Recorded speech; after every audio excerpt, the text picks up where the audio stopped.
could try to play, but you're never gonna beat me. Look the other way, what I'm doing ain't easy. Bloody hands stained from the people who deceive me. Muddy hands break through the chains, go free me. Looking for change, looking for pain, pulling a mob, pushing a train. I'll never stop, stick to a lane, pick up the pieces and go rearrange.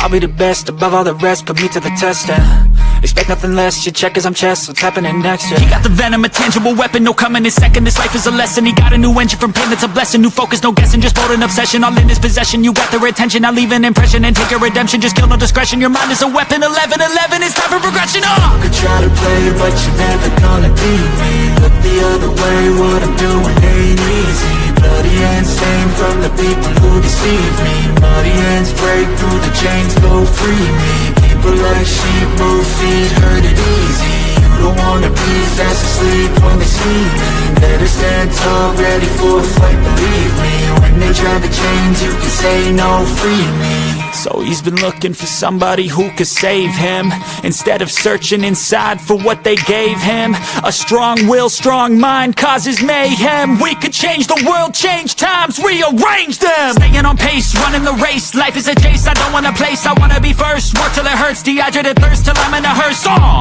High ambitions and the right mind can take you so far. It's like you lived a few lifetimes. Take off from a break off from the weak minds, they can stay soft. You can change lives, you create thoughts, never waste time. You got one shot, you got one life, better pop off. What do you like? Make a dream job. No 9-5, no mean boss, just my life and free thoughts. You could try to play, but you're never gonna beat me. Look the other way, what I'm doing ain't easy. Bloody hands.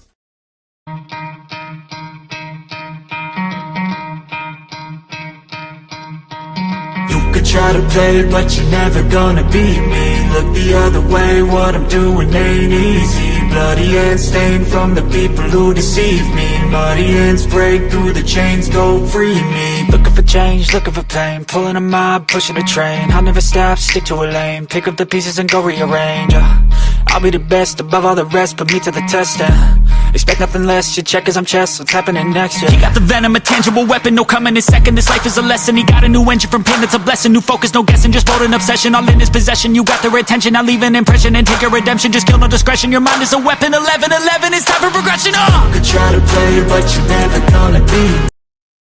What up, Finn fans? Welcome to another episode of the Finn Posse Podcast. I'm your host, Big C, and this is brought to you by Game Changers Media.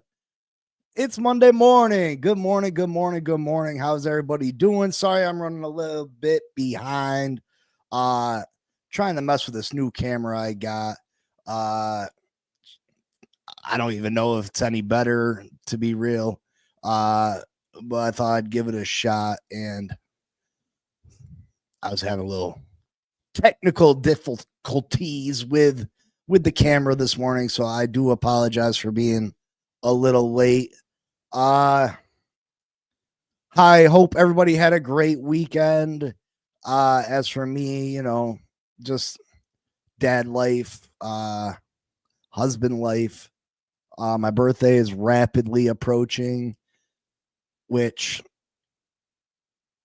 I'm not happy about. Do you truly be happy after, I think you look forward to 16. 16's a big one. You can drive. 18's a big one. You're considered an adult. 21's a big one. You can drink. You can go out. You can really adult. After that, do we really look forward to our birthdays? Do we really look forward to getting a year older? Now, I guess I didn't really stress it in my 20s and not even so much in my 30s, but now that I'm in my 40s, it's like, man, I look at it. I have the habit of telling my wife, I'll see someone at the store and I'll be like, yeah, they looked older. And she'll be like, older. And I'll be like, yeah, 43, 44. She'll be like, you're 40. I'm like, oh yeah, I forgot. She'll be like, you're 40. So I'll be turning 41 April 10th. April 10th is my B-day, my born day, my welcome to the world day. And I am not thrilled. I am not thrilled. Big C is not happy about getting closer and closer to the 5-0, if I even live that long. But not pleased. Not pleased. I this weekend I did a video Saturday, so I haven't seen you Sunday. I just didn't see you Sunday. But yesterday I did a lot of thinking about this team. I did a lot of thinking about this Miami Dolphins football team and what it could look like when the season starts. What could this team look like when the season starts? I mean, I don't think anything's a guaranteed except Mike McDaniel's going to be our coach. Chris Greer's going to be our general manager, and Tua's going to be our quarterback until he most certainly gets hurt again. But other than that, do we have any real certainties on this team? Are we absolutely certain that Tyreek Hill is going to be here at the beginning of the season? And I know financially it doesn't make sense. It doesn't make sense to move on from Tyreek at this moment. But do they make a move after June 1st? Do they cut ties with him regardless because of the backlash from the fans? Does Chris Greer address our needs in the draft, or does he draft guys that have a bunch of potential that aren't ready to help this team immediately? Does he blow the draft altogether? Does he add more free agent pieces? I just want to go back to that. We've suffered as Miami Dolphin fans. We have suffered. It's been a long, hard road. A long, hard road for us Miami Dolphin fans. And we deserve better. I'm a good fan. I'm a loyal fan. I'm sure a lot of you are good, loyal fans.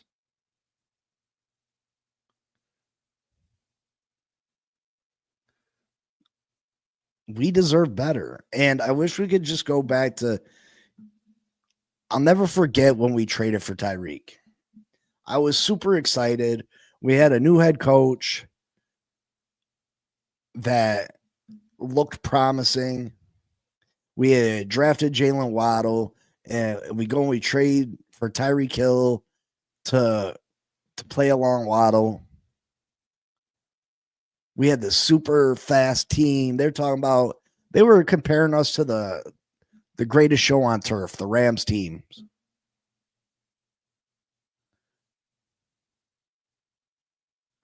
Super, super exciting. And now I look at this team, and last year damaged me. Last year got me super, I don't even know what the word I'm looking for is. I don't even know what the statement I'm looking for is. Last year did something to me that I didn't think that we could look so pedestrian with so many great players on this team.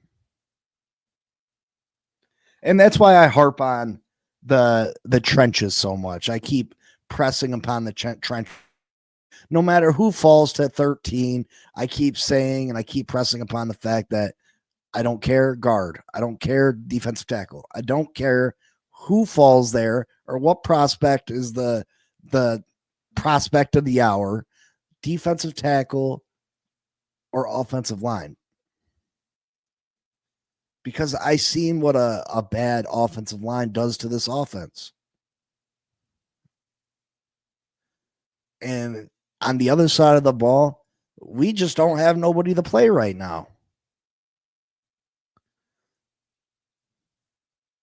We're relying on the oldest defensive player in the league to not retire, to come back and play half of the snaps at defensive tackle, and that's our solution. Now, don't get me wrong. I want to have Calais back. 100% I do. He played great for us last year with limited snaps. I think he's a great locker room guy.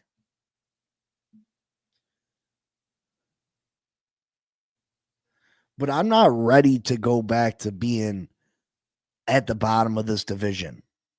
I'm not ready to go back to not being relevant.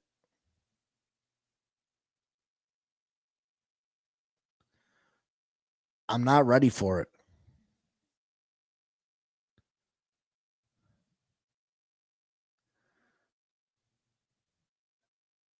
I don't want to go back to how I felt throughout most of the 2000s.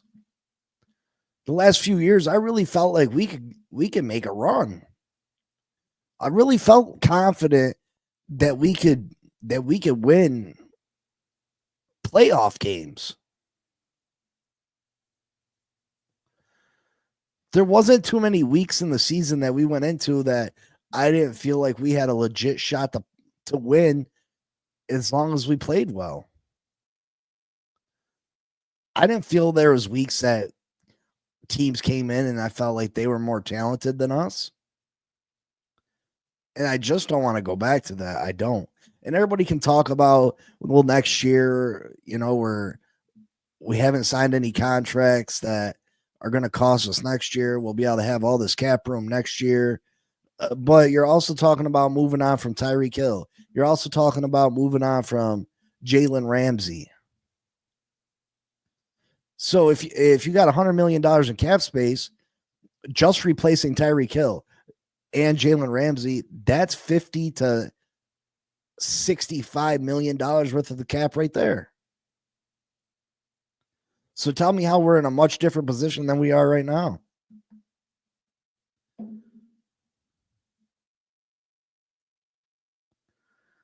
$100 million sounds like a lot, but after you replace two of the highest paid players in the NFL, and you gotta fill them positions with other top talent.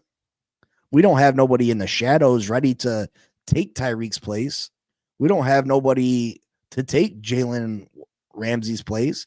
We don't even have nobody to play opposite Jalen Ramsey right now. We don't even have anybody to play on the other side of Jalen Ramsey right now. Good morning, Glenn. Sorry I'm a little late. I got a new camera. I was monkeying around with it. I'm not very tech savvy. I don't even know if it looks any better, but I thought I'd give it a shot. Again, Glenn, I want to thank you for the other day. You know, that means a lot to me. Seriously, you're only the third person that has ever donated to the channel. And I want you to know again how much that truly touched me, and I appreciate it. Yeah, it don't look no different though. To be fair, I don't have the 4K version of StreamYard yet because I hadn't had the 4K camera. So, I mean, that could make a difference. We'll see. We'll play around with it. We'll monkey around with it. Listen, I constantly am thinking of ways of improving the show. I'm constantly thinking of ways improving fan experience. Obviously, I'll get better at the way that I deliver content to y'all. That will take a little bit of time, but I promise that I work and I think about getting better all the time. So know that I'm not satisfied with the current product. I'm continuously looking at ways to getting better. So hopefully it works out.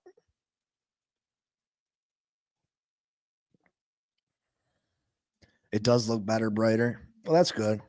That's good. But yeah, Glenn, I was just talking about, before I get into the day 3 defensive tackles, I was just talking about how I'm not ready to go back. I don't know about you, Glenn, but the last few years, I've really felt like we've had a shot to do something.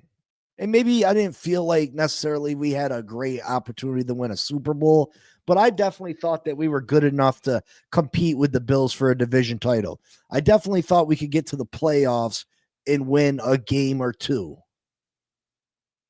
I always thought it would be hard for us to beat Patrick Mahomes in Kansas City or beat Lamar Jackson in Baltimore. But I felt like we could get to that game. I thought we could get to the championship game and put ourselves in a position. And then if we got really lucky and if we played our top-notch game, yeah, we could win. Yeah, we could win. But last year kind of damaged me. Good morning, Michael. Last year kind of damaged me. And again, that's why I press so hard about us addressing the trenches. Addressing the trenches, because we went from a team scoring 70 points on the Broncos. You know, in that Broncos defense, they showed that they weren't no joke. That Broncos defense was no joke. We scored 70 on them. Pat Surtain was playing in that game. Everybody that was on that team last year that went to the playoffs and had a stellar defense was pretty much on that team. We scored 70. We had the number one offense in all of football. And then I go back and I looked at what changed from 2024 from 2023. What changed? And it's the offensive line. It's the offensive line.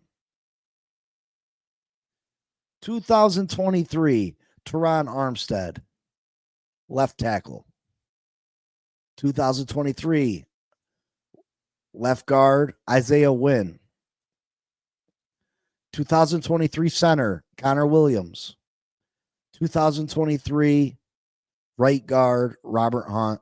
2023 right tackle, Austin Jackson. We were phenomenal when those guys played. We had a 5-game lead on the Buffalo Bills with a month and a half left in the season. With a month and a half left in the season, a 5-game lead on the Buffalo Bills for the division. We were cruising. And then we ran into Tennessee. And I know everybody remembers that game. We were winning. We were up. We should have never lost that game. They horse collar tackled Tyreek. Tyreek had a bum ankle for the rest of the year. Tyreek had a bum ankle the rest of the year, was not the same. And then one by one, our offensive line just got depleted. Isaiah Wynn, out for the year. Connor Williams, out for the year. Robert Hunt, done. Armstead, playing a game here, missing 2 games there. Javon Holland injures both knees against the Jets. He's a shell of himself. Xavier Howard, done for the year.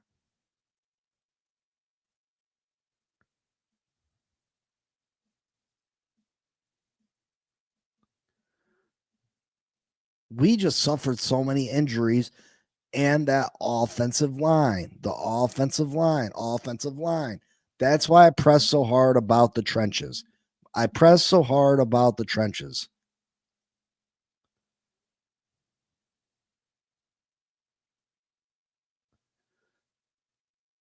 And then we come in last year and, you know, Tua gets hurt week 2 against the Buffalo Bills. Another stupid play, but another play that he didn't get blasted. He didn't get hit overly hard. He didn't get demolished. He took a normal football tackle. Yeah, was he leading with his head? Yeah, but it was a normal football. He ran into the other guy. He ran into DeMar Hamlin.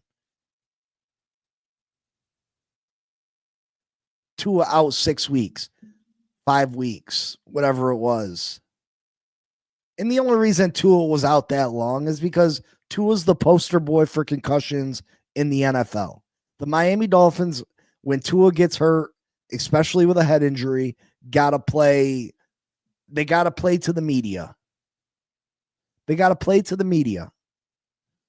Tua was concussion free the whole time. Symptom free, I should say, not concussion free. Symptom free the whole time. If he was any other player, literally any other player in the NFL, Tua probably would have been back in 2 weeks. But because he's Tua Tagovailoa and because he's the poster boy for concussions, the Miami Dolphins got to worry about the backlash from the media, and they got to keep him out set amount of time to make the media feel better, to make themselves feel better, which is an absolute joke. Without even evaluating him, he's automatically placed on the injured reserve. Automatically. That's ridiculous. If an independent neurologist clears Tua Tagovailoa and Tua Tagovailoa wants to play, why are we still keeping him out just to please the media? Absolutely ridiculous. But that shows how important Tua is to this team. Tua is super talented. Tua is a good quarterback. I don't care what anybody says, but it shows how important Tua is to this team. Because without Tua, we struggled to get first downs. I watched this team. I watched every play. We struggled on a game-to-game basis to get 10 yards at a time. I think we were averaging 10, 11 points a game. 10, 11 points a game while Tua was out. It was ugly. It was disgusting. I was depressed. It sickened me. And then Tua finally comes back. And just Tua coming back. Just Tua. The only thing that was missing, Tua. 10 points a game. Tua comes back. We're scoring 25 points a game. Tua's worth 15 points a game. And you're telling me Tua's not a good quarterback? Tell me Tua's not a good quarterback? Come on. But then Tua suffers the hip injury, which is another issue on itself. Is this the hip from college? It's a different hip injury? What is it? Because the Miami Dolphins didn't want to tell us anything. They left us in the complete dark, which is concerning. So now we got another injury we got to worry about that can keep Tua out God knows how many games at a time. Because again, they'd give us no information about it. They didn't let us know anything. There was no timetable.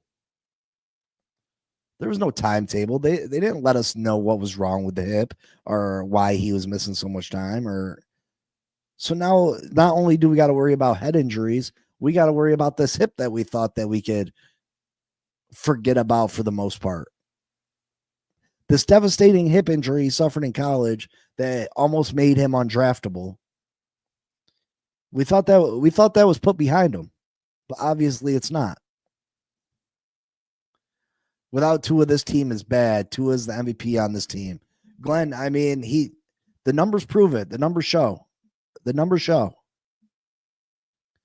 So again, what changed from 2023 to 2024? I'll tell you what changed. Liam Eichenberg was a starter. Connor Williams got replaced by Brewer. Now, Brewer played pretty good for us, but he wasn't Connor Williams.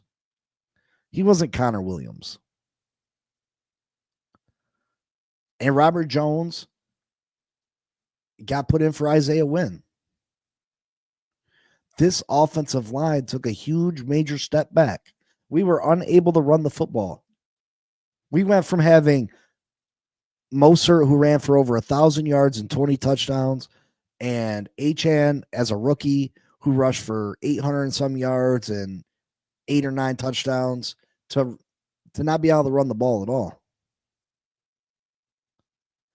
And then what happened? Not only were we unable to run the ball, defenses knew we were unable to run the ball, and defenses could start coming up and putting pressure on our wide receivers. Because not only could we not run the ball, we couldn't protect Tua. We couldn't protect Tua for more than 2 seconds. So now defensive backs can come up and jam our undersized receivers. throw off the timing. Tua can't wait for the play to develop, because if he waits for the play to develop, he's on his back. You can't just chuck it deep to Tyreek and Jalen Waddle no more, because they're playing two high safeties, because we can't run the ball. They're playing two high safeties, which eliminates the deep passing game, which allows these corners to play even tighter man coverage against our corners. If you don't have to worry about Tyreek beating you deep, you can play him super tight. You can put hands and feet all over him.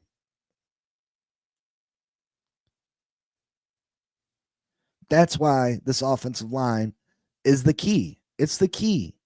Defensive tackle is the key. Offensive line, it's the key. It's the key. It's the key. If we can go, if the guy we got from Pittsburgh comes in, plays phenomenal, comes back from that Achilles injury he had, and plays up to a Robert Hunt level, which I think he's capable of. I think he's every bit as good as Robert Hunt. When healthy, I think he's every bit as good as Robert Hunt. Brewer is not as good as Connor Williams, but he's good enough. He's a good player. And then whatever other offensive guard we bring in has got to be as good as Isaiah Wynn was in 2023, which is crazy because Isaiah Wynn is available and Isaiah Wynn played well for us last year. Why didn't we just bring back Isaiah Wynn at the very least? Why don't we just bring Isaiah Wynn back at the very least? No, that makes too much sense, right? Good morning, Bonnie. Losing Robert Hunt and Connor Williams hurt this team. The question is, if the better tackles that can move to guard are not there, then what does Miami draft? Listen, I think you can get players that are as good as Isaiah Wynn was in the 23 season in the 4th round of this draft. I'm not saying that. I don't think we're drafting offensive line in the 1st round. I don't think we are.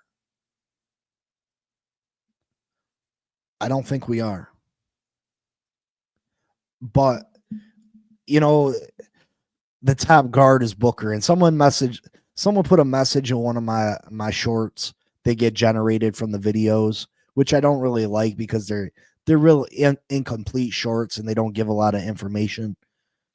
And I'm skeptical about releasing them.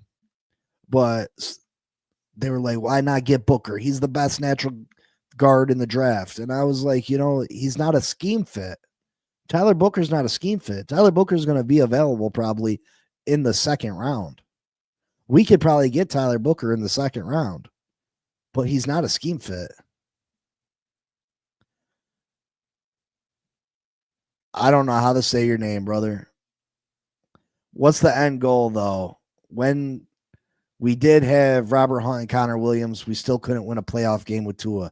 I really won't be mad if a quarterback falls to 13 and we take him. There's no quarterback in this draft that's worth it. And, brother, if you look at the 2023 team when we had Robert Hunt and Connor Williams, we didn't have Robert Hunt and Connor Williams when the playoffs came around. It wasn't on Tua. Was Tua the blame? Yeah, Tua didn't play his best football. But we were so devastated by injuries, brother. I swear to God, I'm not a Tua lover. I'm not one of those guys that rides Tua's jockstrap. I swear to God, I'm not. I call it how I see it. We had too many injuries to overcome. That collapse at the end of the season wasn't on Tua solely. Tua played a part.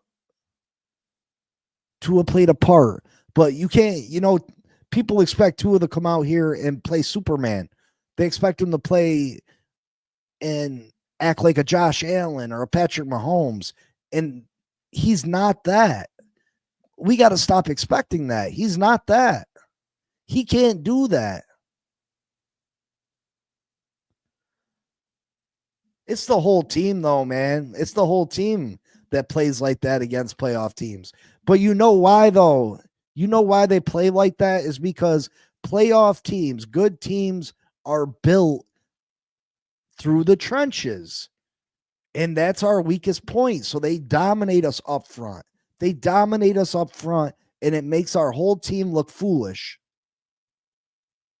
They stop our run. They dominate us when we try to run the ball. So we look foolish. And then vice versa, these playoff teams run the ball all over us, or their quarterback has all day to pick us apart. It's because we're weak in the trenches on both sides of the ball. Here's my thing. We need a Superman in Miami. The culture in Miami isn't conducive to dog mentality. We need a hard... Listen, I agree. That's why I said you don't go draft a Shedeur Sanders. I don't want no... Good morning, Elwood. Good morning, brother. That's why I don't want to draft a Shedeur Sanders. I don't want to draft no quarterback unless he has top 5 potential. I want that Josh Allen. I want that Lamar Jackson. I want that Patrick Mahomes. I want that. I don't want the average guy or the above average guy. We got a above average guy right now. Glenn says Miami could draft best player for our needs. Yeah.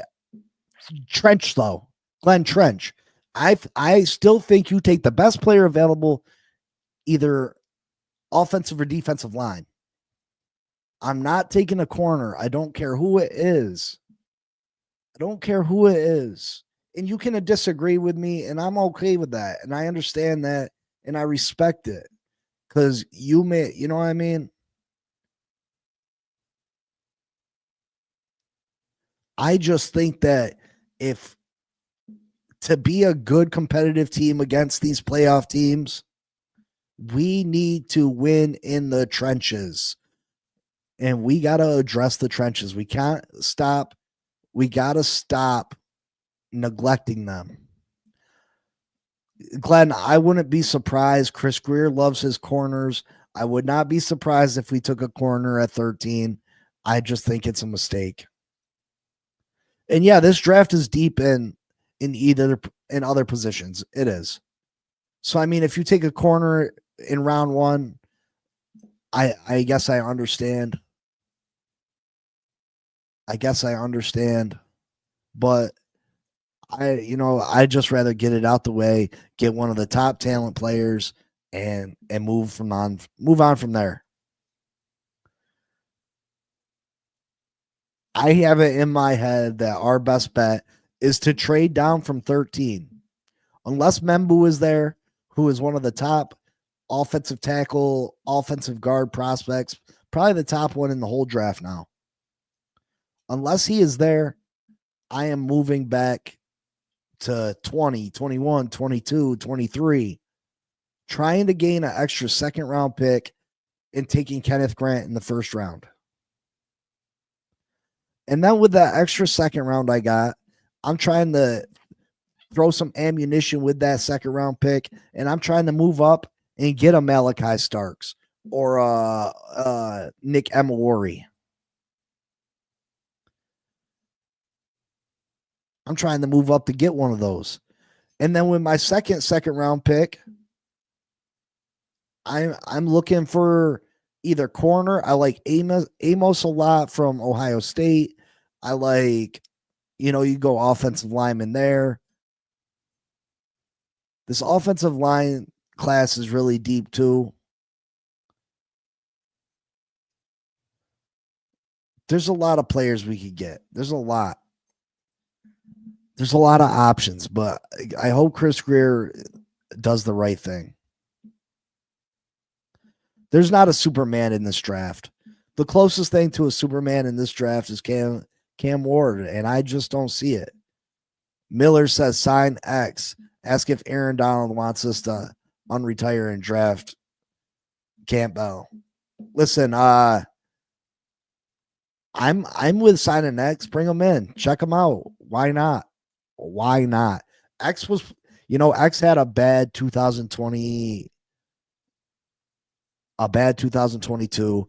2023, he was playing well. He just had the foot injury.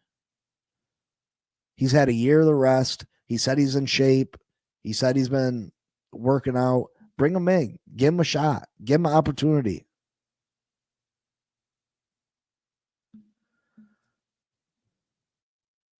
What can it hurt? What can it hurt? I don't see how it can hurt. Aaron Donald, I wish, brother.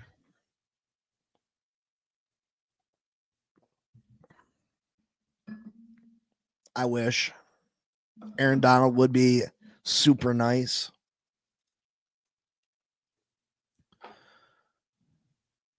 I'm telling you, though, like the trenches, they make corners better. Look at what the Philadelphia Eagles did to the Kansas City Chiefs, rushing only 4. They were able to drop 7 into coverage. That helps, that helps the average corner. That helps the average corner. I'd rather have Fuller than X. Yeah, I don't understand why they let Fuller go. I don't. I know he had the concussion last year, but why get rid of him until you had a replacement?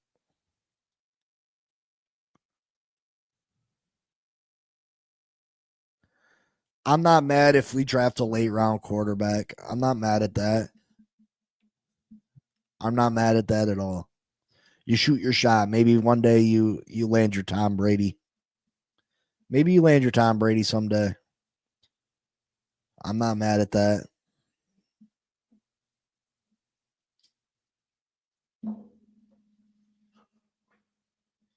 Not mad at that at all. I just think, the only way we're going to be successful this year is building that offensive line up. Listen, as much as I get in despair about this team, I have great hopes for this team at the same time. Because just a few pieces can turn this team from a 6-7 win team to a team that has a nice opportunity to win a Super Bowl. Land our Brock Purdy. I'd like him to be. We got a Brock Purdy on the team right now.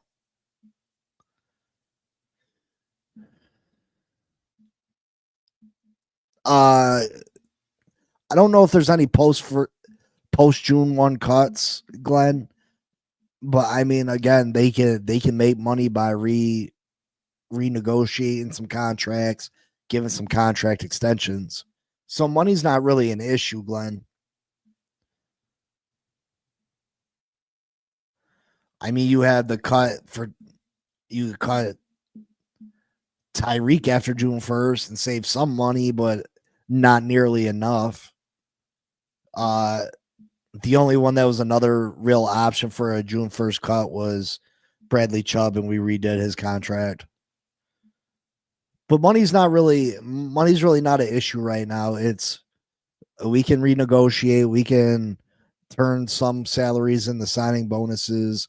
We can do some extensions if we really need money. So I'm not worried about the money aspect. Not worried about the money aspect.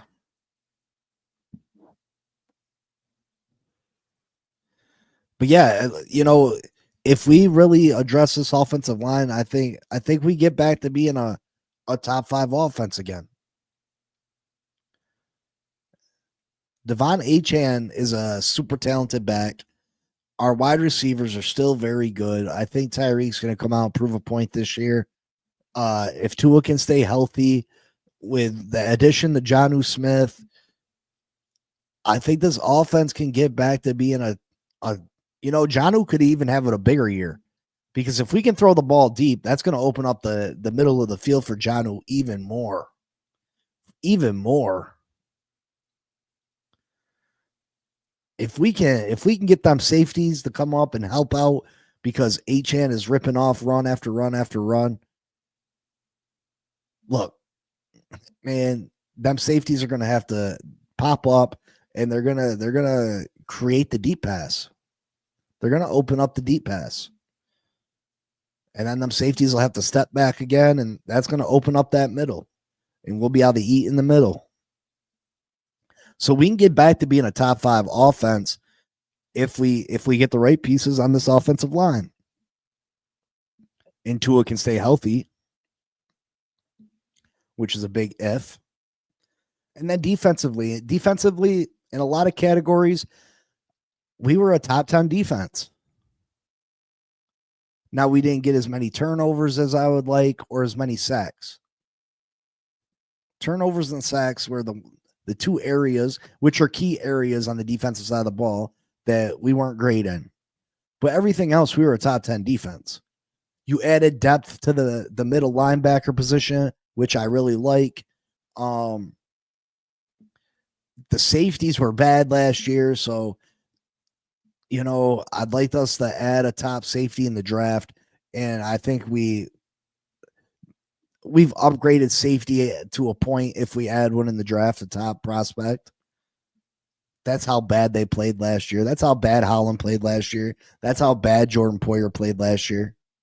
So I think we're going to upgrade the safety position. We need to find someone that's as good as Fuller or close. And the cornerback position would be a wash. But people forget that Bradley Chubb and Jalen Phillips did not play last year. Phillips played a little bit. He wasn't ready. Phillips should be ready this year. He should come out and be ready to play. Bradley Chubb should come out and be ready to play. He could have been ready to play at the end of last year. So he should be fully healthy. And then Chop Robinson should be, he didn't really have a great first half of the year, but the last 6 weeks of the season, he started to come on. So hopefully he's ready to make a mark week 1. Hopefully he's ready to make a imprint week 1. Hopefully Calais Campbell decides to come back, and hopefully we add one of the top defensive tackles in this draft. Sacks will go up. Absolutely, Glenn. That's the point I was getting at, is that, we had a top 10 defense without Bradley Chubb and Jalen Phillips. So you would think we would improve. And if sacks go up, turnovers are going to go up. It's just turnovers and sacks go hand in hand. They go hand in hand.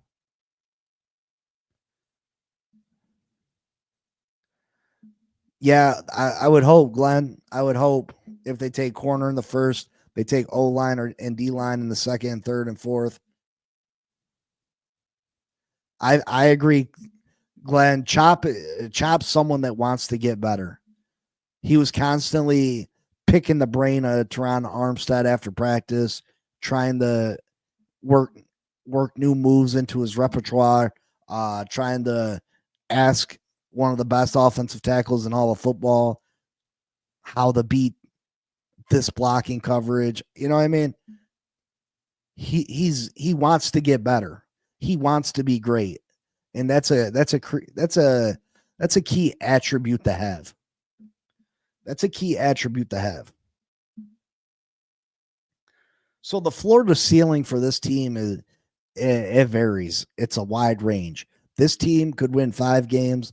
This team could win 13 games.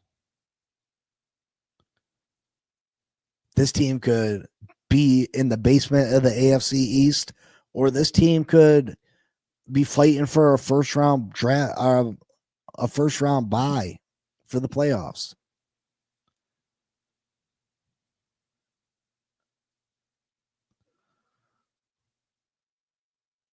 Or we could do the status quo thing, and be fighting for a playoff spot the last couple of weeks of the season, make the playoffs, and lose a first round playoff game on the road.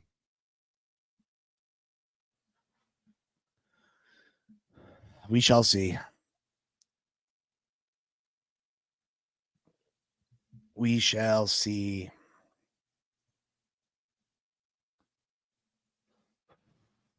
So the last 2 days, I went over defensive tackles that we could get in the first round. And then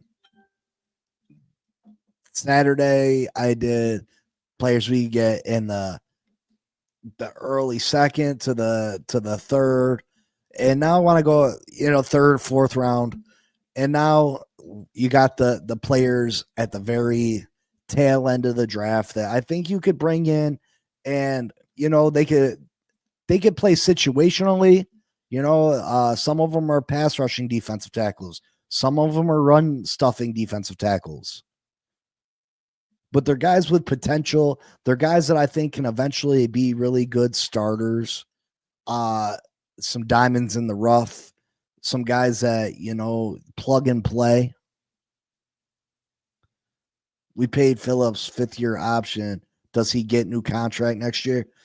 To be honest, I would have lowballed the shit out Jalen Phillips before the season. I would have offered him 14, 15 million on a new deal, like a 2-3 year deal. And I think he probably would have took it just for the fact that, he doesn't know what this year's going to bring. Now, maybe doing something like that bites us in the ass. Maybe he comes back this year and he's terrible. But if he comes back this year and because there's other guys you got to concentrate on, Jalen Phillips has 20 sacks, which that's a long shot. Let's say he has 20 sacks. He's going to want $25 million a year. And then we're not going to be able to afford to bring him back. So I'd offer him a short-term deal, low money with incentives, and try to snag him like that. We need to draft to beat Buffalo. We do that. Everything else takes care of itself. I mean, the best way to beat Buffalo is to stop Josh Allen. In the stop Josh Allen, you got to stop Josh Allen from running. You got to control that off. You got to control that defensive line. You got to control his offensive line. You got to stop. You got to have gap integrity. You got to put pressure on the quarterback.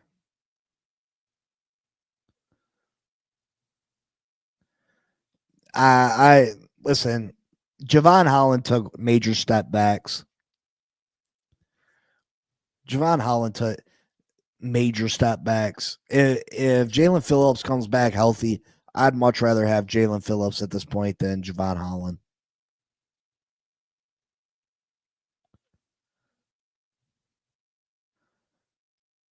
But that's the way you beat Josh Allen. You gotta control the line of scrimmage. You gotta stop allowing these huge holes and getting no pressure on him so he has all day, and then he's like, all right, now I can run. What up, Aquavision? Good morning. Make sure y'all hit that like button for the kid. I appreciate y'all coming to see me, visit with me. Listen, Josh Allen and the Buffalo Bills beat us. They're tougher than us. They're tougher than us in the trenches. Trenches. I'm going to keep saying it. I'm going to say it a million freaking times. The good teams beat us because good teams draft and have good defensive and offensive lines. They're good in the trenches. I get it. Just tired of relying on unreliable injured players. Miller, you're absolutely right. But players that aren't going to come up and make the tackle because it's not best for business, I don't want those players neither. Frozen Fin fan, good morning. Javon Holland being gone is something that's going to be a non-issue. I like him. I enjoy conversing with him on X, and I wish him well in New York, but we'll be just fine without him. Yeah, I don't think it's going to be as big a hit as you think it is. I really don't. I don't think it's going to be, if it was the Javon Holland for the first 2 years in the league, absolutely. But the last couple of years, he's not. Think about can you name Javon Holland's big plays? Can you name the big plays that Javon Holland's made for this team?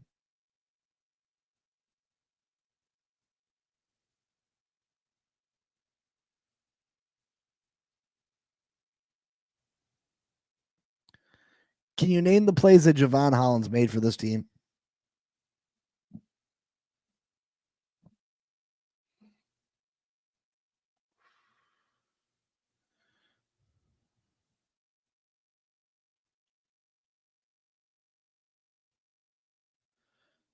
The touchdown against the Jets. Yep, Glenn. Frozen Fin fan. The only one he had this past year was the week 1 punch out against the Jags. Yep. Those are the two big ones, right?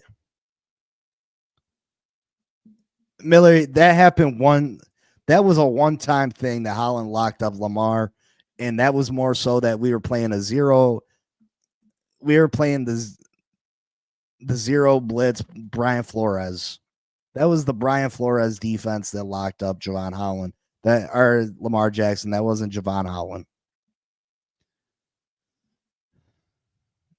See, a good player, a great player, you can't name their good plays because there's some good players have so many of them. Good players have so many of them. You can't just, you can think of all his good plays in 2 seconds. Good players have so many plays that you gotta sit there and you can rattle off 10. You know what I mean? Not two.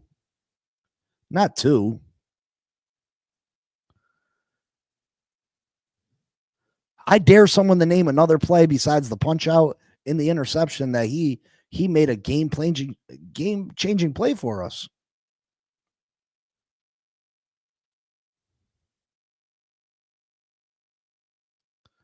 Yeah, Davis, who we got from the Jets, has more interceptions than Javon Holland has, and he wasn't even a full-time starter. The big thing people miss on the safety position is a good safety makes the entire defense better. This year and last year, Javon Holland was not doing that. I agree. Multiple picks. Glenn just said he had less picks than Davis did.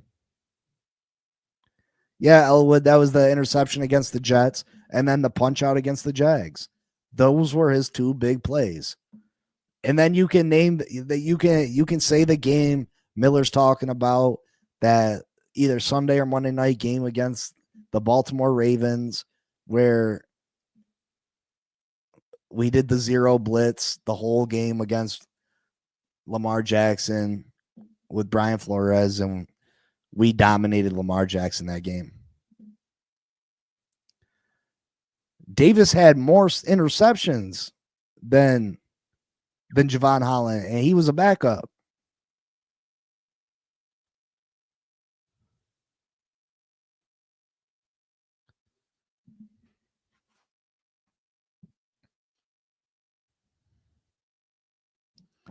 Listen, I like Javon Holland. I got an autographed jersey right here that I was trying to give away.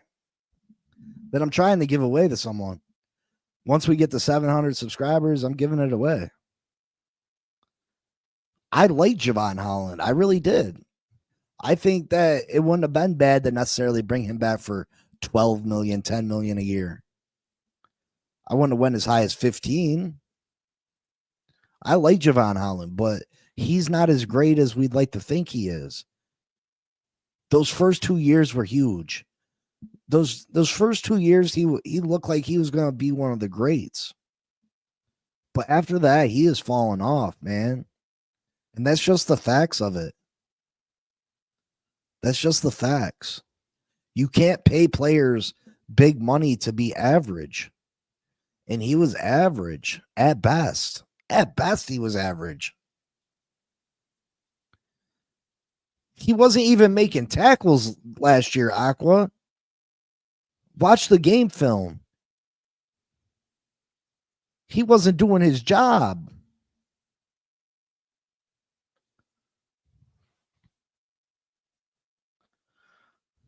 Dion did have a lot of interceptions in his career, though, bro. He might not have had 10 in the season, but how many sacks did he have? How many tackles did he have?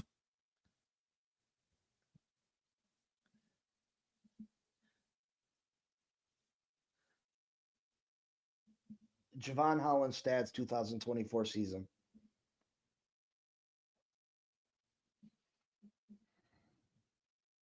He had 62 tackles, 1 sack.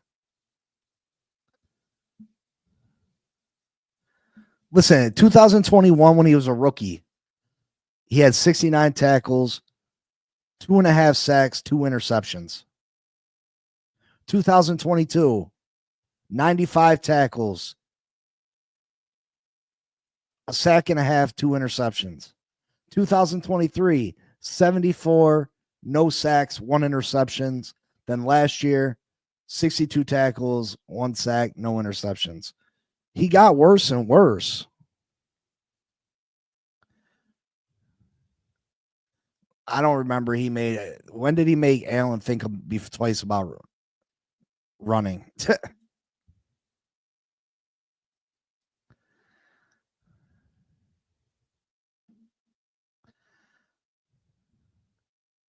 Javon Holland's top 5 safety in the league.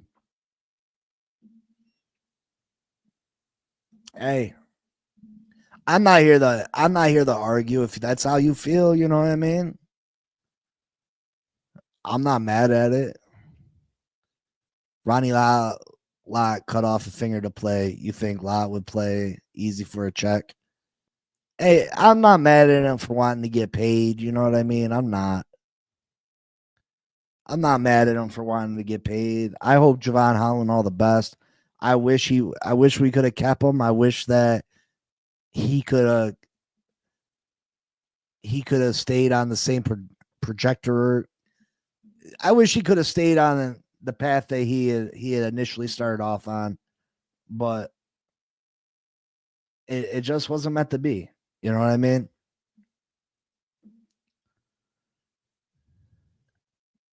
He was moved out of position. He is a top 5 box safety.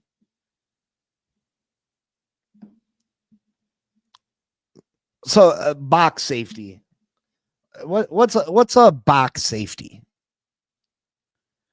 What is a box safety?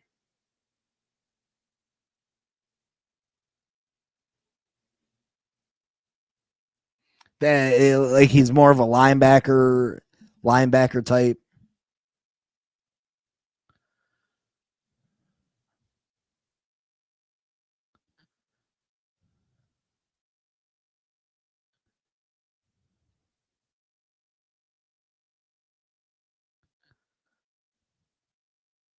Yeah, I mean, we can go.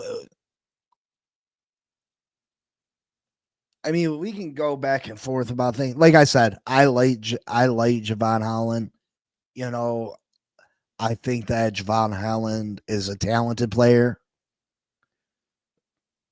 but you know, it just didn't work out. It just didn't end up working out for whatever reason. We got to move on. You know, we can debate whether we should have signed him or not. You know, I would have re-signed him if the money was a little less. If the money was a little less, I would have brought him back.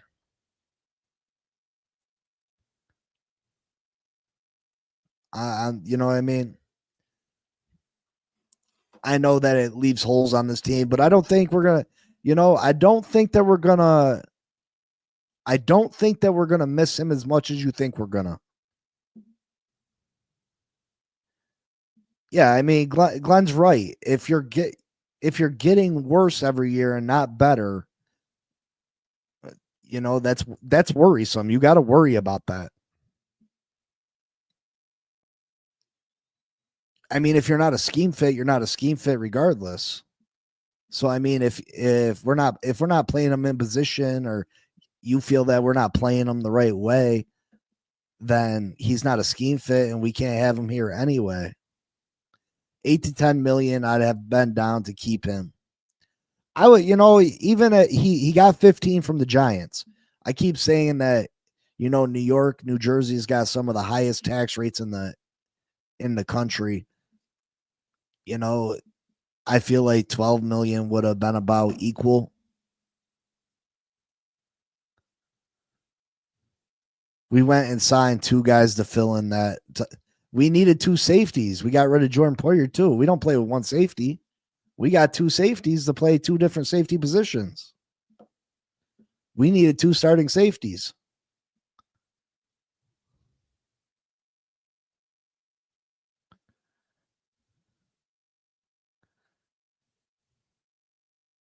I mean, I feel like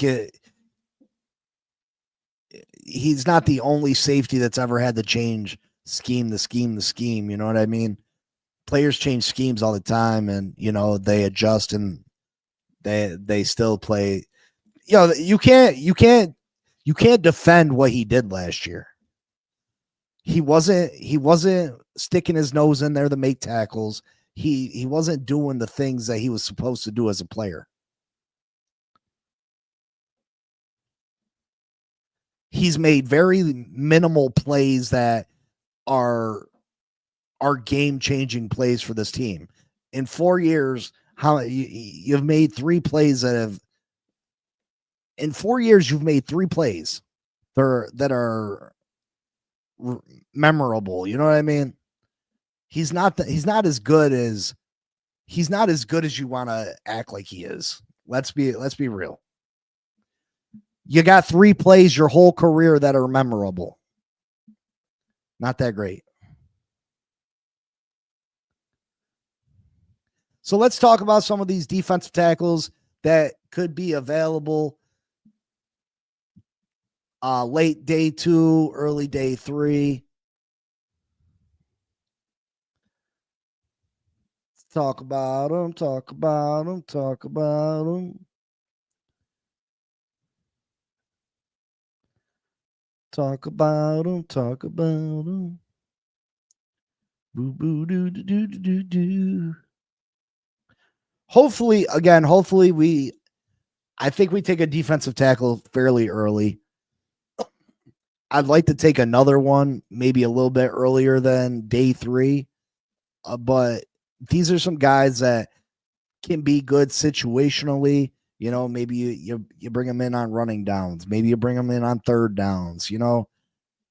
These are guys that can play good football for the Miami Dolphins, and hopefully someday can progress to being good full-time starters. JJ Pegas, Ole Miss. JJ Pegas, Ole Miss. JJ Pegas, Ole Miss. He's 6'2", 309 pounds.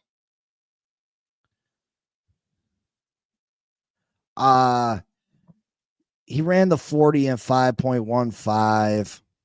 He's got 32.5-inch arms.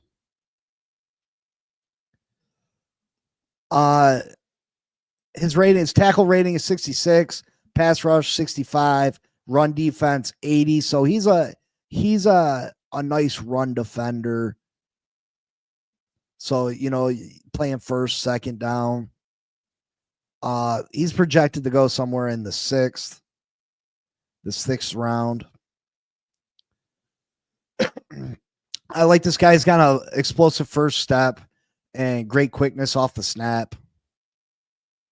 He consistently wins the neutral zone battle, and at times he flashes dynamic penetration ability.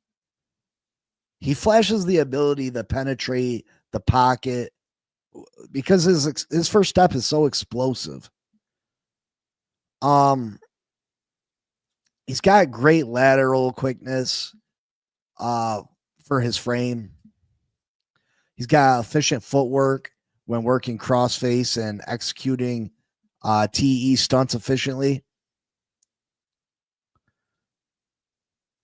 He's got a great football mind, advanced play recognition, and mental processing speed.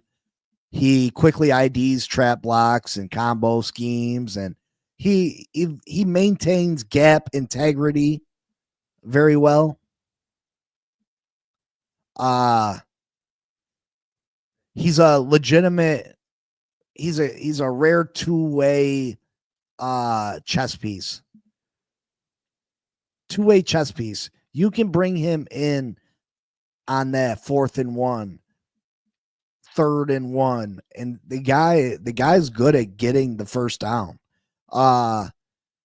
He's got great contact balance and pretty good vision as a short yardage back. He's a legitimate offensive weapon at the goal line. He exhibits natural knee bend and ankle movement through contact, allowing him to reestablish leverage and reset his anchor point against dive blocks.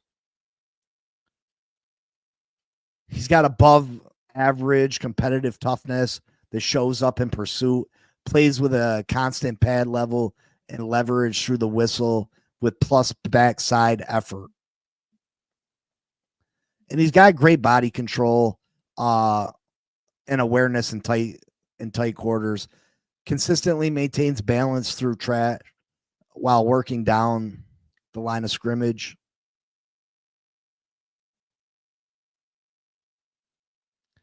Some of his weaknesses, his hand mechanics aren't the greatest. They leave a lot to be desired. His strike timing needs development. He loses the first meaningful contact a lot of times, and he struggles to establish inside high hand placement. Doesn't really have a lot of pass rushing moves. Like I said, more of a run stopper. His pass rush plan lacks sophistication. He needs to develop his rush, his hand fighting technique to consistently threaten in passing situations. Like I said, again, he's more of a run stuffer, someone that can play first, second down. He's someone you're going to take off the field on 3rd down. Frozen Fins fan, we did Deion Walker, TJ Sanders. Those are early round guys, my guy. Those are early round guys. We already went through those. What up, CB83, brother? What up? What up? What up? CB, how you feel about losing Javon Howland?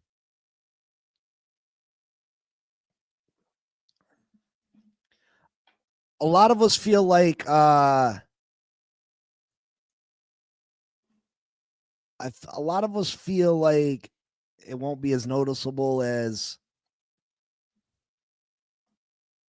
a lot of us feel like it won't be as noticeable as a lot of people think it will be. I think we'll be all right. I think it won't. I think you won't even notice he's not back there.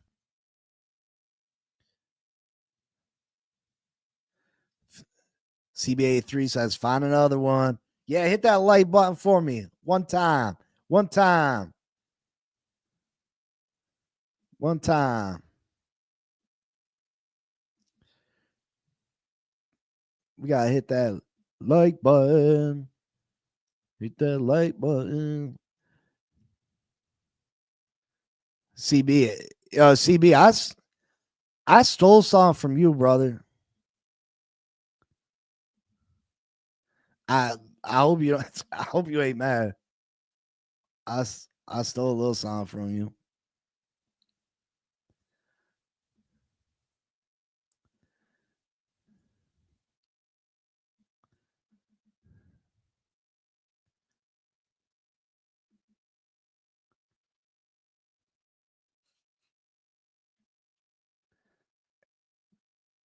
The little things he did that he didn't get credit for, we're gonna notice. We may get better there. Yeah, CB, if you're mad, I won't. Nah, if you're mad, I won't.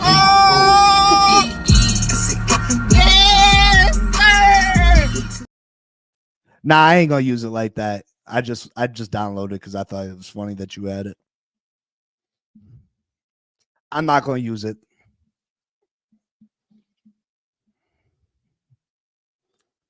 I'm not gonna use it though. That's your thing, brother. I just seen it on there and I downloaded it because you had it. Bonnie says, I didn't notice Howland last year. I think the two safeties we pick up are better as a tandem than Poyer and Holland. I mean, I still think that we need to upgrade, but I'm not gonna bash Javon. Like I like Javon. I was a Javon Holland fan. I really was. I cheered the guy on. I'm not happy that he's gone, but I think we're gonna be all right.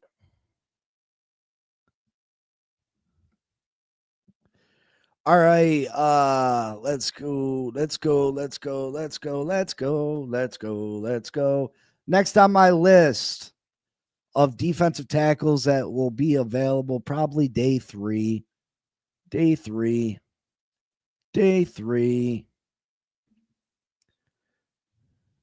CJ West. Your boy CJ West out of Indiana U. Listen, this draft class is very deep at defensive tackle. So these guys are day 3 picks, but there's lots of guys that you can get day 1. There's probably 10 of them. Literally 10 defensive tackles that could go day 1, early day 2. So you could get two good defensive tackles in the first 2 rounds that you don't even have to touch guys like this. But if you draft one early and then neglect it the rest of the draft and you want to grab someone late, these are some options. CJ West, Indiana University. He's 6'1", 316. He runs the 40 and 4.95. Like I said, anything under 5 is phenomenal. 31.5-inch arms. He's got a tackling grade of 52, pass rush grade of 83, run defense of 95. This guy can do both. He's projected to be a 6th-round pick. He don't necessarily got to come off the field on 3rd down. You know what I mean? He's phenomenal at run defense, but very good pass defense too. He's an exceptional leverage player who maximizes his natural low center of gravity to anchor against double teams far better than his measurables would suggest. So he takes on multiple blockers. You would think that you need to be the 350, 360 size guy. You know what I mean? This guy does it. Processing speed jumps off the tape. He consistently identifies blocking schemes pre-snap and reacts with decisive first movements to counter offensive designs.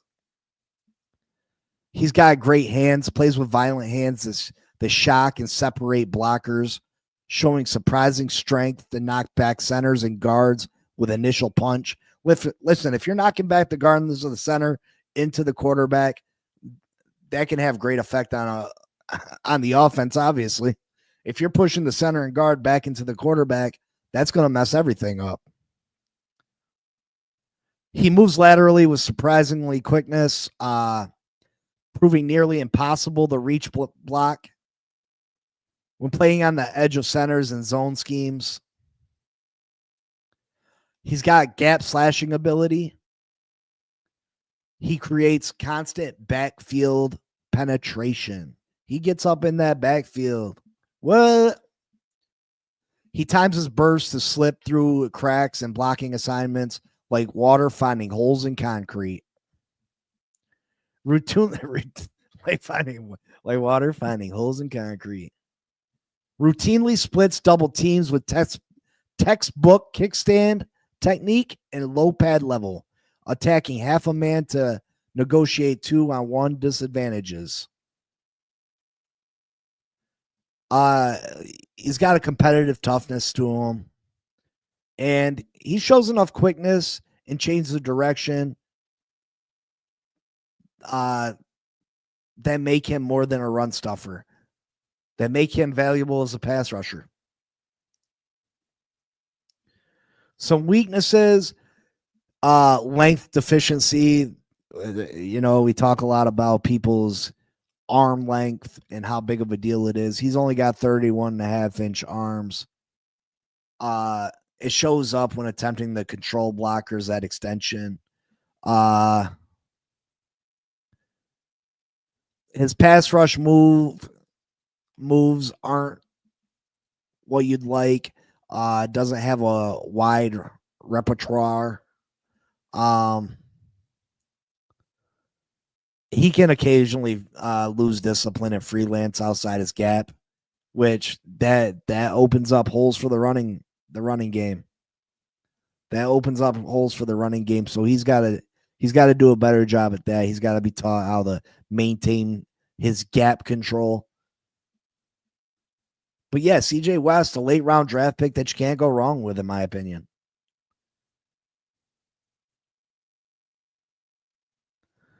West, yeah, he's raw but good. Farmer, we did Farmer, Glenn. Farmer from Florida State. We did him Saturday, I think. Miller Hendricks, I'm a Big 12 fan, so what prospects are from that conference? Starting to have more people watching, bro. Keep grinding. This is how it starts. I hope so, CB. Thank you. Listen, everybody check out Finn's Take with CB83 if you haven't. He's been such a big help to me, true inspiration to me.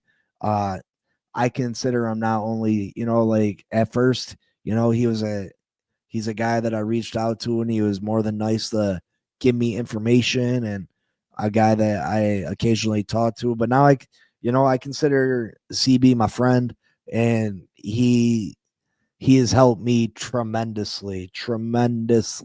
I can't give him enough props for the things he's done for me.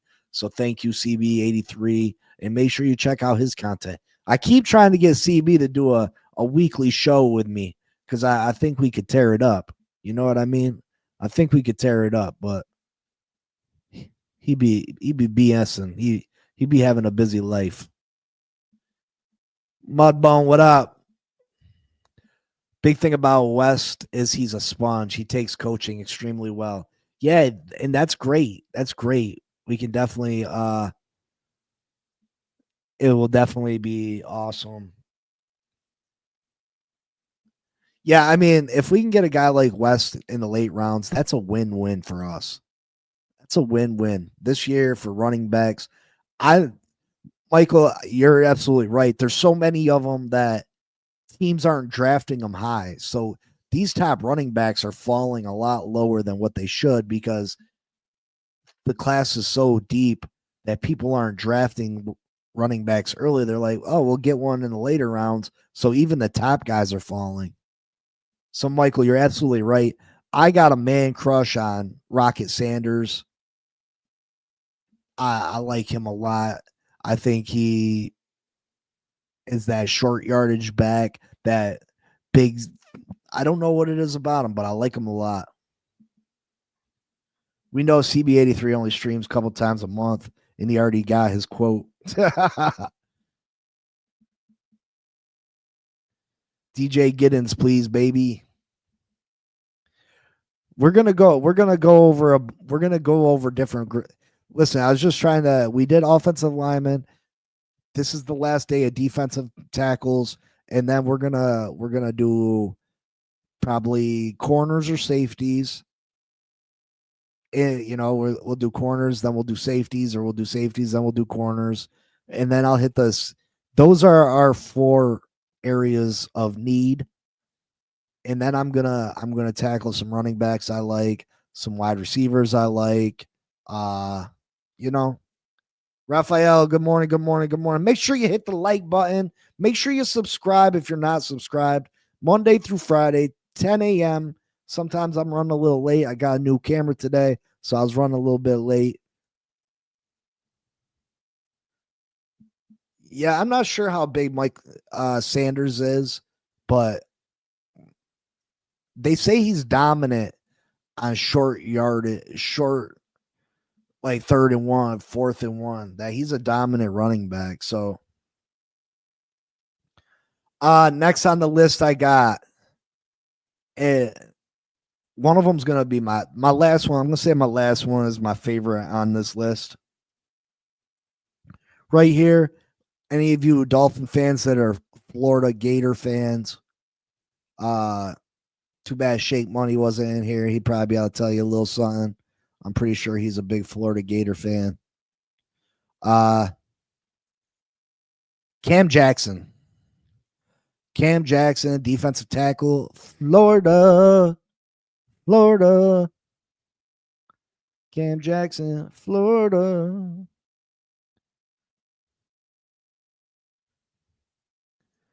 Cam Jackson from Florida. I like Cam Jackson because he's a big boy. He's a beast of a man. This dude is 6'6", 340 some pounds. He runs the 40 and 5.17. Listen, I said anything under 5 for a 40 for a defensive tackle is great. Listen, he runs a 5.17, but the man is huge. The man is huge. He's got a tackling grade of 72, pass rush 66, run defense 86. He's projected to go in the 7th. Obviously, he's going to be that big boy that takes up 2 blockers in the middle of that offensive line. He going to be that run stuffer. That's what he in there for. He in there to take up space. He in there to take up multiple blockers. He's got a mammoth frame with rare length and natural anchor ability. Carries 342 pounds remarkably well and uses his 6'6" frame to eat space and clog running lanes effectively. Shows some nasty when stacking and shredding. Violently disengages from blocks using powerful hands and impressive grip strength to toss aside interior linemen. Doesn't that just sound fantastic? Tossing offensive linemen to the side like they're a piece of meat. Natural power jumps off the tape in the run game. Consistently stones single blocks at the point of attack and flashes the ability to split doubles. Go ahead and put one guy on him if you want. Go ahead. I dare you to. Put one guy on him if you want to. He's got advanced awareness and play recognition for his size, keeps his head on a swivel, and shows good instincts tracking the ball through traffic. Length creates problems for shorter interior linemen, uses his wingspan effectively to lock out and control blockers before discarding them. Better lateral movement than you'd expect, can work down the line and mirror zone runs despite massive frame. Strong hands, wrap-up technique as a tackler. When he gets his mitts on runners, they typically go down on first contact. I bet they do. I bet they do go down on first contact. There ain't no broken tackles when you run through Cam. There ain't no broken tackles. Flashes some juice as a power rusher. Can walk back centers and collapse the pocket when he times up his bull rush. So he does got some ability to run the pass, rush the passer. Weaknesses. Listen, someone this big, especially in that Florida Heat, the good thing about him is that he was at least played his college games in Florida. That Florida Heat conditioning is a major concern for someone that big. He visibly gasses out during longer drives, and his effectiveness plummets when forced to stay on the field. So again, this is someone that is a plug and play player. He's raw as a pass rusher with limited counter moves. He relies almost entirely on bull rush and needs significant technical development. Listen, the guy has been just bigger, faster, bigger and stronger than everybody his whole life. He hasn't really needed a bunch of pass rush moves to win. Now with the next level, he's gonna have to learn some of those and put them to use, because you can't just bully everybody at the next level. Everybody in the NFL is big and strong. Pad level becomes an issue as he tires, stands up out of his stance, and loses leverage. Battles he should win. Again, that comes down to conditioning. Below average first step, explosiveness off the ball, won't threaten many gaps or disrupt blocking schemes with penetration. Yeah, he's just, I mean, when you're that big, your speed's gonna take a hit. You're gonna not be as good in some areas and better in others. I mean, do the pros outweigh the cons? Struggles to disengage quickly when squared up by double teams, can get stuck on blocks too long once engaged. I mean, when two guys get a hold of him, sometimes he struggles to get away. But I still think Cam Jackson is a guy that's worth taking a look at in the 7th round. You know, a big run stuffing mammoth of a man. I think you can get D-line deep in the draft, but cornerback, not so much. That's why I think Miami goes cornerback in the 1st round. I understand that, Glenn. Corners and safeties, I want Jacob Parrish and Marcus Single. We're going to talk about that, Miller. We're going to talk about that. CB says we visited UF yesterday on its way back from Atlanta. Top-notch facilities. That's what's up. You take some pictures, CB? That's definitely huge. 3rd string. Yeah, I mean, he's not he's not someone that's going to play all the time, but can definitely have his usage. Definitely have his usage. Unfortunately, I bet other teams will grab all the talent quick. We got 1 month till draft. Yeah, I'm super excited. I can't wait till the draft. Hit that like button for me, please. Hit that like button. Let me check and see how many likes we got. See how many people faking the funk. How many likes we got right now?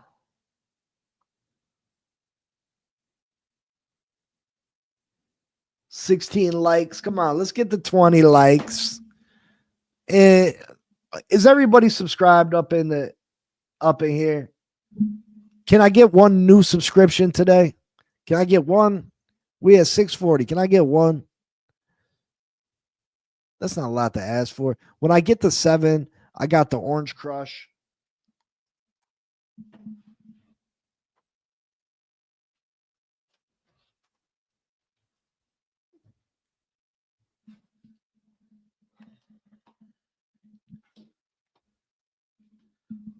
All you diehard Javon Holland fans got the Orange Crush autographed Javon Holland jersey. Authorized. Once we get to 700, authorized JS. Ooh. I'll be giving that away. Once we get to 1,000, we got some cash giveaways. We got some Merino jersey giveaways. So, yeah, just make sure you hit the like button, subscribe, spread the word. CB, you got a relationship with Reason at all?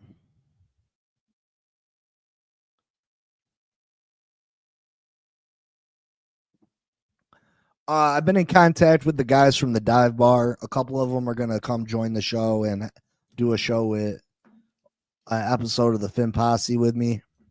I'm not sure when that's going to be, but here soon. The dive bar, they have just recently interviewed Xavier Howard.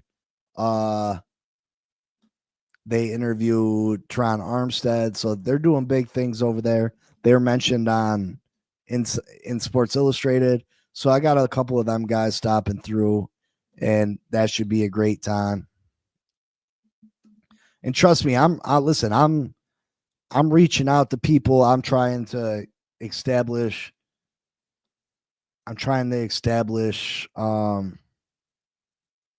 contact so I can bring guys on and interview them.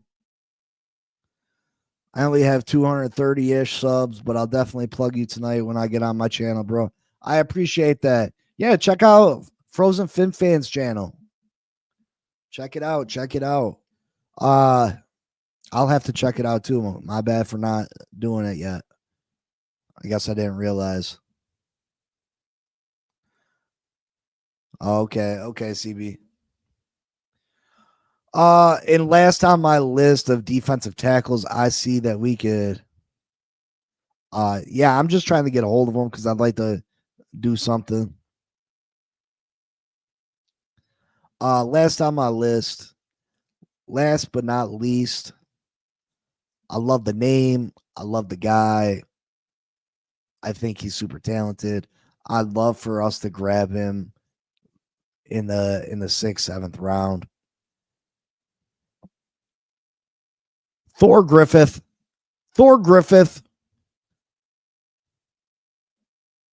Listen, guy went to Harvard and Louisville.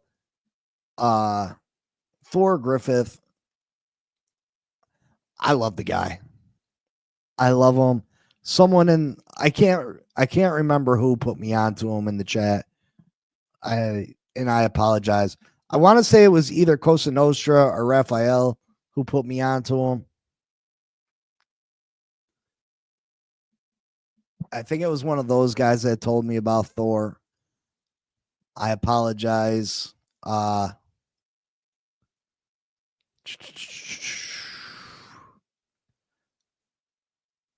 Again, I apologize. I can't remember who told me about him.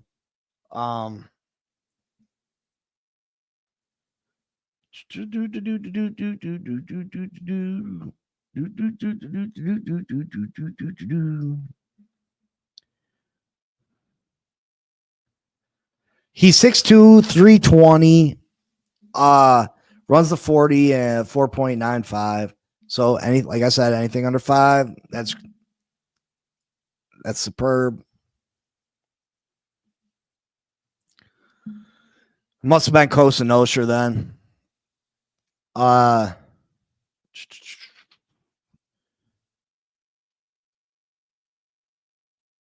He's got exceptional explosiveness off the line of scrimmage, demonstrated by his impressive 1.65 second 10-yard split. So it's super quick, super quick. Reasons redheaded stepchild who can turn really unprofessional real quick when you know more about ball than him. Long story short, him and TD were close until he went after TD's wife and fam. Are you serious?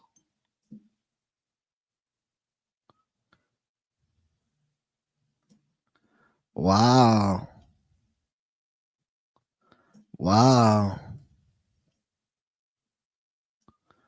That's crazy. I didn't know. Like there's episodes of his show where he's saying stuff about his people. Because, I got a good relationship with TD, so I don't want to, you know what I mean? I would never want to disrespect TD. Yeah, no matter, to his face. So they were in person when they did this? He's the retarded brother of Big O. Listen, if I can be perfectly honest, you know what I mean? Like, I'm trying to reach out to as many people as I can. I don't overly like his show neither.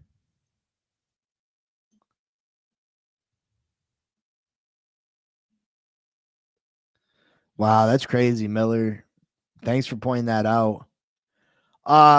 Let's get back to Thor real quick. He's got remarkable strength and power.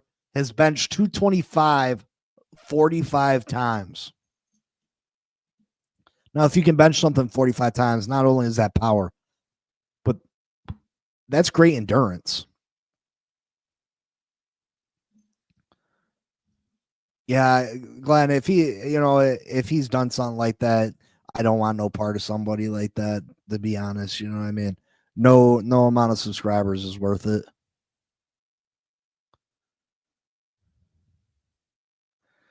I disagree with some of TD's takes too. Don't get me wrong, brother.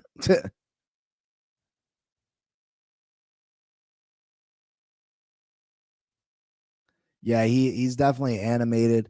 I met TD in person at a Bills Jets game. I was the only one. I was in the middle of Bills. Even TD wasn't rocking Miami gear, bro. Like I was in the middle of Jets parking lot with all those nasty ass Jet fans.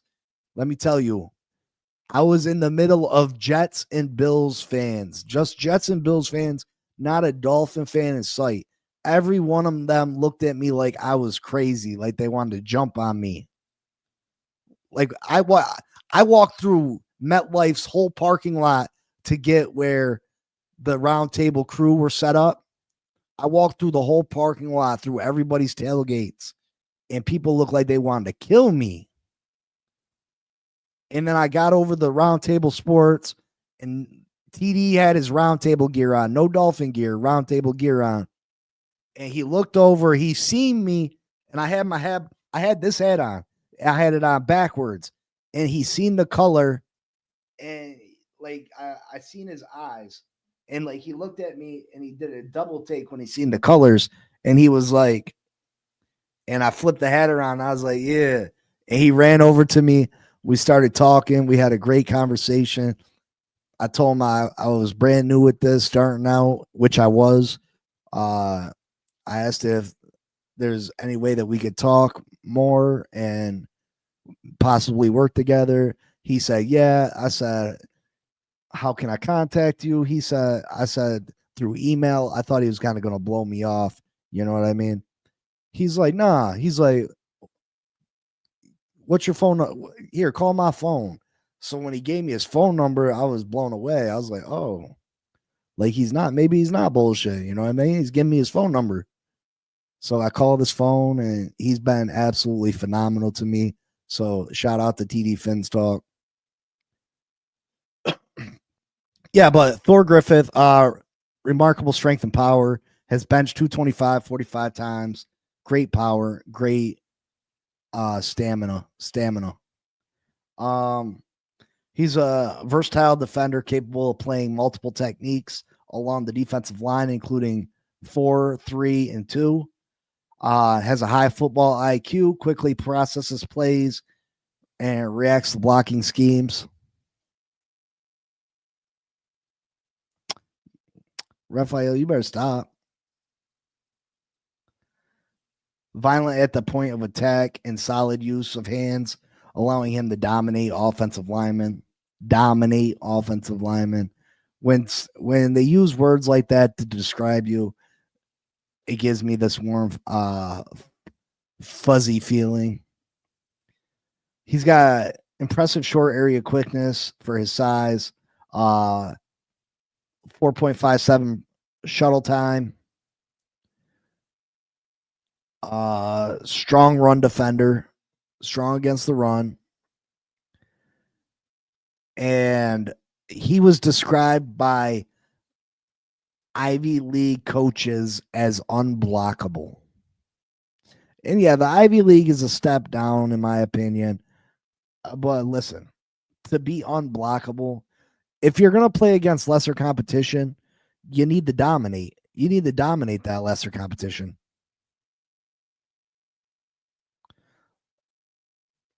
Joke's on you, Raphael. Dolphins thong. I don't wear no underwear.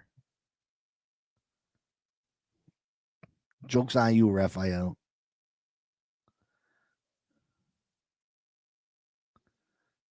Asshole.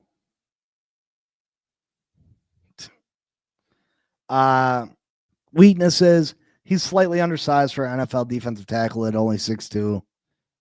I'm not overly worried about that. He's got limited experience against top tier talent. That's something you got to worry a little bit about. Yeah, he dominates the lesser, you know what I mean? But how's he going to fare against the top talent? He may need to redefine his pass rush moves to consistently pressure quarterbacks in the NFL. With the moves he has right now, that's not going to beat a lot of guards and centers. Could improve on his tackling technique to a little bit. Increase his efficiency in bringing down the ball carrier. And he's got potential schemes limitations. So he might be best suited for specific defensive fronts in the NFL. But again, that's something that can be taught. Something that can be taught. Listen, any one of these guys in the later rounds is a win in my book. They're not going to be full-time starters for you. But there's enough of those guys in this draft that if you get one of these guys late and they can be a situational piece or a guy that can give the starters a break and be efficient while they're on the field, that's a win. That's a win. You need depth. You need depth to be able to win football games in the NFL. Miller says, I will say I watched Reasons just because of Richmond Webb and Mr. Ball Game. If you know, they know their ball. Yeah, I had Richmond on the show. Did you catch it, Miller? Did you catch the episode of Richmond Webb on my show? I got an autographed picture right here. I don't think you can zoom in. No. Yeah, he sent me the autograph that's right below this picture right here.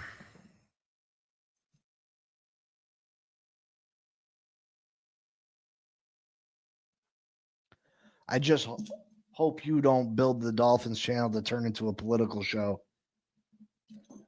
But this is a Dolphin fan show, brother. This is a show for me, for you, for all of us that discuss the Miami Dolphins, to have a good time, to let your feelings out and talk about team needs. And listen, this is all this is. Barry, yeah, I seen Barry. I didn't like Barry neither. He used to attack Doug. He did. Listen, when I seen Barry, he had 30,000 subscribers, and then he started talking about Donald Trump. Now he got like 300,000. That dude blew up, and it sucks that it happened to him because he's such a douchebag. He's such a douchebag. So it sucks that he got all them subscribers.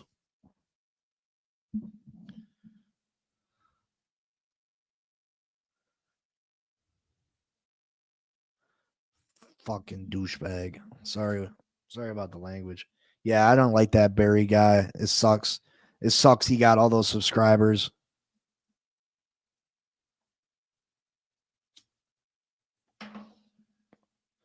He did good.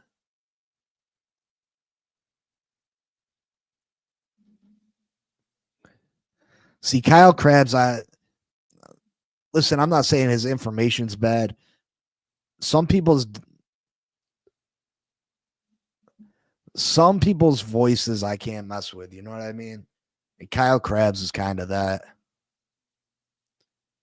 I just don't think he just doesn't sound, he sounds like a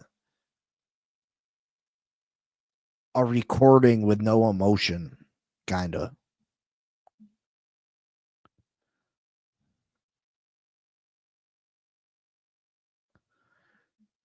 He thought you can make bro straight to the top for you.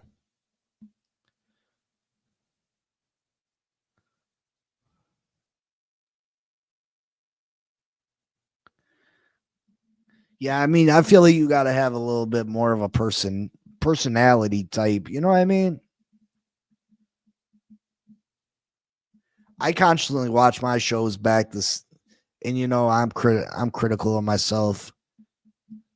and I try to wonder if I would listen to myself, but I if I was just a fan. But I listen to myself now, and I'm not. You know what I mean? I probably listen to myself more than anybody. I'm constantly playing myself back and trying to pick out ways that I can be better. I think my best content is yet to come, though. You know what I mean? You know, there's the breaking down draft, and this is my first time ever breaking down positions and doing free agency in depth like this and talking about it. So it's a little bit difficult the first time, and I'm sure in years to come I'll be way better. But where my content I think will excel is when the games start getting played and it's raw emotion, and I'm talking more from the heart than something I studied. You know what I mean? I think once I start talking from the heart and I give that raw emotion, that's what people really feel.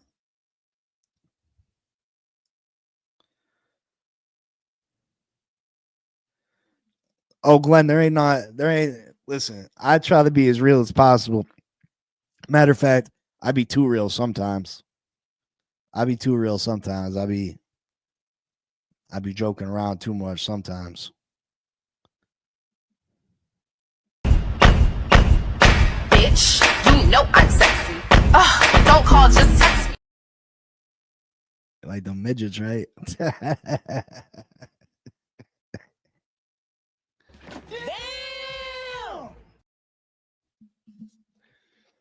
Nah, but I think the content's gonna get super better. Sometimes I struggled with people ask me if I was gonna do the games this year, and yeah, I'm gonna do the games. Last year it was a little rough. I didn't, I'd have one, two people maybe watch the game with me and discuss it, and it got to the point where like I was just like, do I want to do this? Is it worth the time? If I have a group of people that do it and we can do fun stuff, like I'll take a shot every time the Dolphins get a first down. You know what I mean? Or uh I'll drink a beer every time we score a touchdown. It's something, you know what I mean? Something that we can play a game, have fun doing. Uh but when the Dolphins start losing, I be struggling, man. I be struggling. I be having a fit. I be sometimes it's hard for me to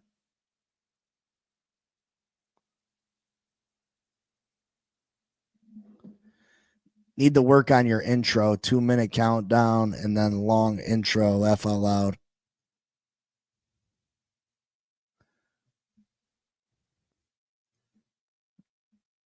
What's a you saying I got a long intro?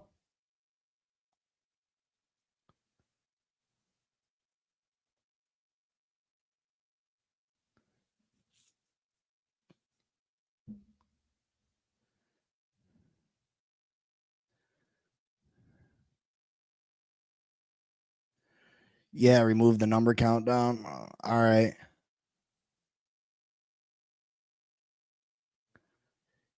Yeah, that bingo card ain't gonna help me because I'll end up ripping that shit up.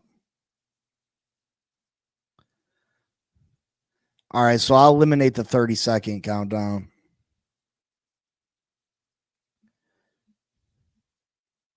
You don't like my entrance video though, Glenn, with the girls and the dolphins and stuff?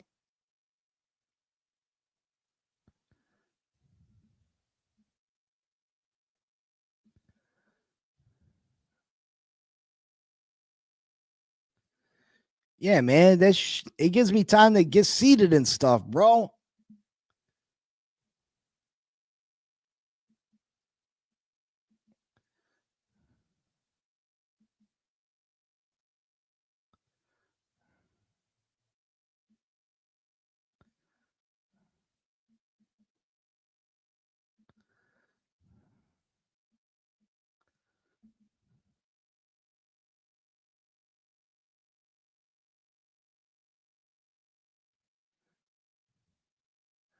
Yeah, I mean, that's what I use it for. I use it to get my stuff ready.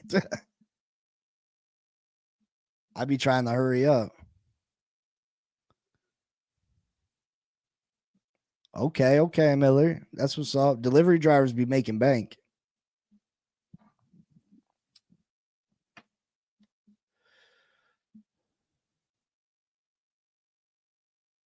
All right, I took the 30-second off. I took the black countdown off, so I eliminated that for you, Glenn. All right.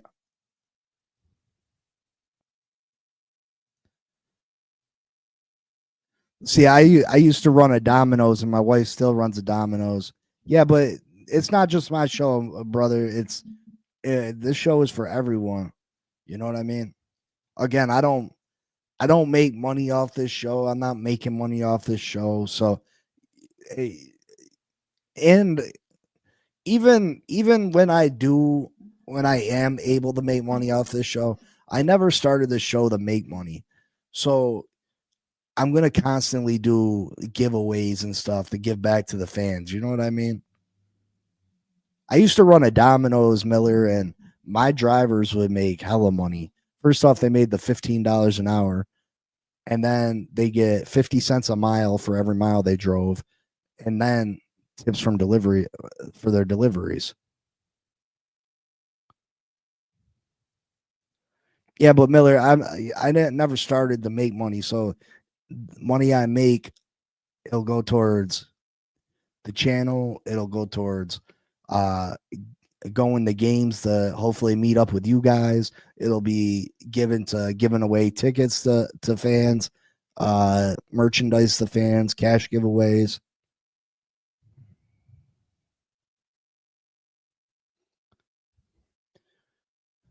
Well, I appreciate all the support. We were at 18 likes. Can we get those last 2 likes?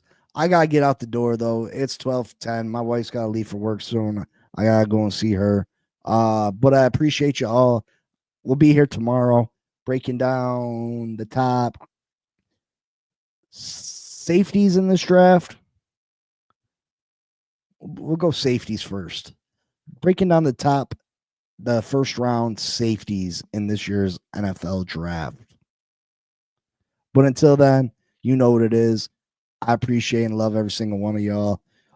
Thank you so much. Hit that like button, subscribe, and we'll see you tomorrow, 10 a.m. Till then, fins up. Peace.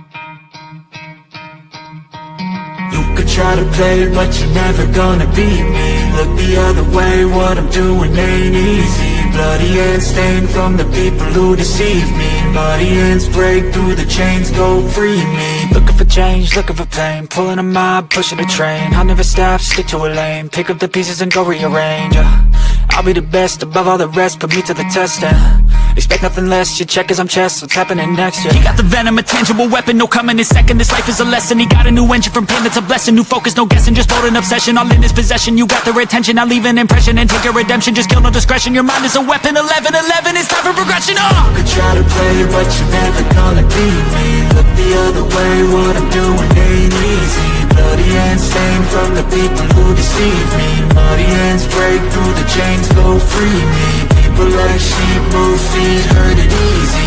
You don't wanna be fast asleep when they see me. Better stand tall, ready for a fight, believe me. When they try the chains, you can say no, free me. So he's been looking for somebody who could save him, instead of searching inside for what they gave him. A strong will, strong mind causes mayhem. We could change the world, change times, rearrange them. Staying on pace, running the race. Life is a chase, I don't want a place, I wanna be first. Work till it hurts, dehydrated thirst till I'm in a hearse. High ambitions and the right mind can take you so far. It's like you lived a few lifetimes. Take off from a break off from the weak minds. They can stay soft. You can change lives, you create thoughts, never waste time. You got one shot, you got one life. Better pop off. What do you like? Make a dream job. No 9-5, no mean boss. Just my life and free thoughts. You could try to play, but you're never gonna beat me.